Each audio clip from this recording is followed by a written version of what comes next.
black community encourage marriage, Pastor Dozier? Good topic. Now, I asked a couple people this question. They were like, well, it should be. Why don't the black community, why doesn't the black community encourage marriage? I want to know before we kind of get into the question, get into the topic tonight, Pastor Dozier, how you feel about that question alone. Do you feel like, from your experience or coming up, does the black community encourage marriage?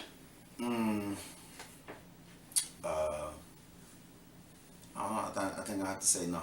I think if I had to just answer a black or white yes or no,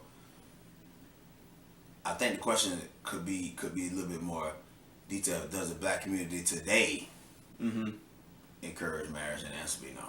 Yeah. I don't know if it's always been that way. I don't know if I would say that it is, but that today it just, the answer is no. Yeah, I feel the same way. I ain't gonna lie to you, man. I just remember when I was getting married, and when I got married with my wife, I was pretty young. I was in my mid-20s. So, along that time, there were plenty of guys that were older than me, peers of mine, the same age, that it was kind of like, bro, what are you doing? It's too early. It's too soon. You know what I mean? Right. They always. That's what I'm saying. It's so not encouraged, because you got now people saying, now, take your time, baby, and wait, and that's all good. But I'm looking at it even a little deeper. I think that the black community doesn't encourage marriage because most of us never saw it. No, I don't agree. I ain't see it. Well, that might be your story, but I feel like, with our parents and grandparents, for the most part, you had, granddad and grandmama, they were together 20, 30, 40 years, had about 13, 14 kids. I think you in that 20%. I think that's about 80% of the rest of us who parents and grandparents weren't like that. Okay. Maybe parents, because, heavily in the 80s and 90s, you had a lot of broken homes, a lot of, men getting sent off to jail, drugs and other things, and addiction and stuff like that. So you've seen a lot of homes that was broken and separated. But, when you think about your grandmama and them, granddaddy them, at least for me, they was together, it seemed like, from the time they stepped out of high school till the day they died. Yeah, see that wasn't my story. That wasn't my story. My dad had 19 kids, all the way live, been married about 4 or 5 times. I think he went back to wife number 6 or something now. My grandmother had 12 children, but my grandfather married her when he was 30, she was 15, so he had 12 kids with her, but he had just left another chick who had 9 kids with her. Well, I'm telling you, your family full of Rolling Stone. Yeah, Rolling Stone. What I'm saying though is, I just believe, I'm not going to get everybody personal business, but I believe if we really tell the truth, it's changed. Like, I just think that, like, you might be one of the few people that I know. I don't even know, when you talk about your father and your mother, like you talk about them together as a kid growing up, I don't know many people that even do that. Yeah. Like, even now, what we're trying to do now is where, homes are split. At least sometimes the kid has a father and a mother in their life.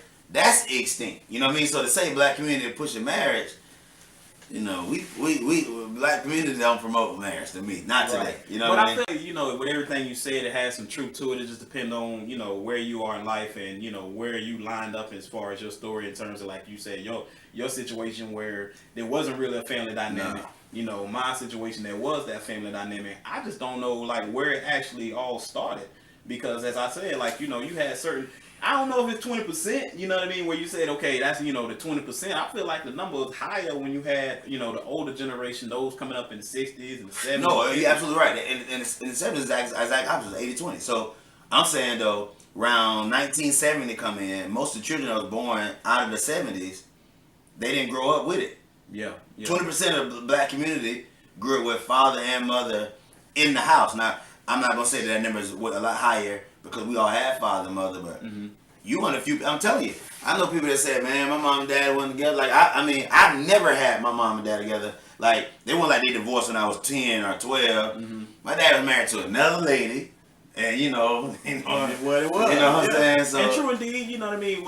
I had that family dynamic, but it wasn't my mom and my dad together from the longest time I can remember. When I was crawling, it was me, my sister, and my mom.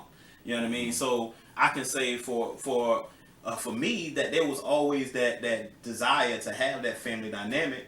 You know what I mean? So with my mom, it was a situation. It wasn't like she just didn't want a man. It wasn't like, you know, I don't need a man situation. Right. But at the same time, with that desire for you to have the family, how we got so far away from just even, Man, you already know. You already know where I'm going. You know. already know where I'm going. First of all, I believe the black family back in the day was a lot more. There's a lot more love, and we were Christ centered.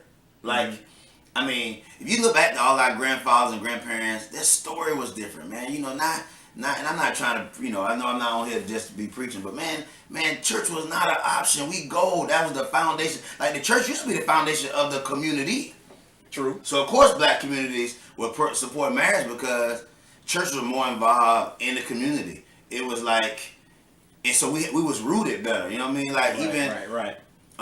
Even if you thought somebody did something wrong, if mama slipped up, or grandma slipped up, or granddaddy slipped up, or, you know, it was like turned down. Like, I mean, people turned their nose to people like, I can't believe you gonna do your family like that. And so we supported more like, get right, get back to your family, you know. And I think our love was stronger. You know what I mean? I'm not saying that we don't have the ability to do it today, but back then, man, it meant something. Like, it used to matter to a woman.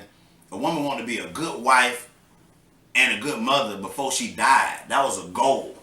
All right, I'll take it. You see what I'm saying? Yeah. Like, hey, I don't want to leave this earth and not like, be counted as a good wife or a good mother. Nah, you got girls right now, 20, 25, so I don't want no children. I don't ever want to get married. I just want to be bossed up. Right. I got to be bossed up. Ain't that right? And there's nothing wrong with you taking care of yourself and wanting to be the best that you can be. But, you know, it's just the goals and aspirations change with time.